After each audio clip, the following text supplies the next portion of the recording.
Et si Vegeta n'était pas un Saiyan de pure race? Dès sa première apparition à l'épisode 5 de Dragon Ball Z, Vegeta arbore une chevelure plutôt rougeâtre, s'écartant donc de la norme des Saiyans qui ont tous les cheveux noirs. C'est d'ailleurs lui-même qui nous l'apprend. Cela soulève des questions sur son héritage génétique et son possible métissage avec une autre espèce. Cette divergence dans la couleur des cheveux est également présente chez son père. La lignée royale des Saiyans, représentée par le roi Vegeta III, suscite également des interrogations. Son intelligence extrême et ses cheveux rougeâtres nous sont présentés après qu'il ait été établi que les Saiyans aient tous les cheveux noirs. Sont-ils des traits pour se différencier des autres Saiyans? En tout cas, il est étrange que le roi n'ait pas les mêmes caractéristiques que ses sujets. Et cela alimente encore plus les spéculations sur son héritage génétique. Les Saiyans étant un peuple de conquérants interplanétaires, il est extrêmement probable que le roi Vegeta III ou ses prédécesseurs aient pu favoriser un métissage avec d'autres peuples. L'absence de mention de la reine dans l'œuvre laisse un vide dans l'histoire, laissant place aussi à des hypothèses sur les origines potentiellement différentes de la lignée royale. Ces éléments soulignent la complexité de la lignée royale de Vegeta et suggèrent une histoire encore plus nuancée sur les origines de Vegeta.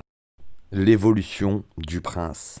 L'évolution de Vegeta, tant sur le plan de sa puissance que de sa morale, marque un tournant majeur dans son histoire. Du guerrier impitoyable qu'il était autrefois, il a progressivement su évoluer et devenir un protecteur dévoué de la Terre, montrant ainsi une transformation profonde au fil du temps. Son union avec Bulma, bien que surprenante au départ, illustre cette évolution, symbolisant l'harmonie entre les cultures Saiyan et terriennes. Mais nous parlons de Vegeta, le fier prince des Saiyans, et de Bulma, qui, quant à elle, est une simple humaine. Cette alliance, en apparence improbable, soulève des questions plus profondes sur les origines et l'héritage de Vegeta. Se pourrait-il que son père, le roi Vegeta III, ait également franchi ce cap par le passé, expliquant ainsi l'absence de la reine, mère de Vegeta dans l'œuvre? Peut-être que la reine, d'une autre race, était incapable de voyager dans l'espace, limitant ainsi sa présence sur la planète Vegeta. Et cette situation aurait tout à fait pu être une source de honte ou de réticence pour le roi, préférant ainsi garder cette relation dans l'ombre.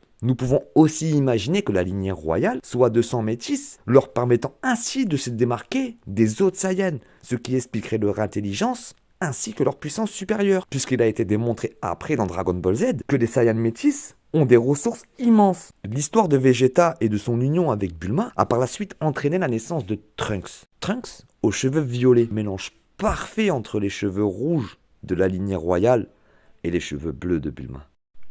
J'espère que la vidéo t'a plu. Si c'est le cas, lâche un like et abonne-toi. Il y a encore du lourd qui va arriver derrière la famille.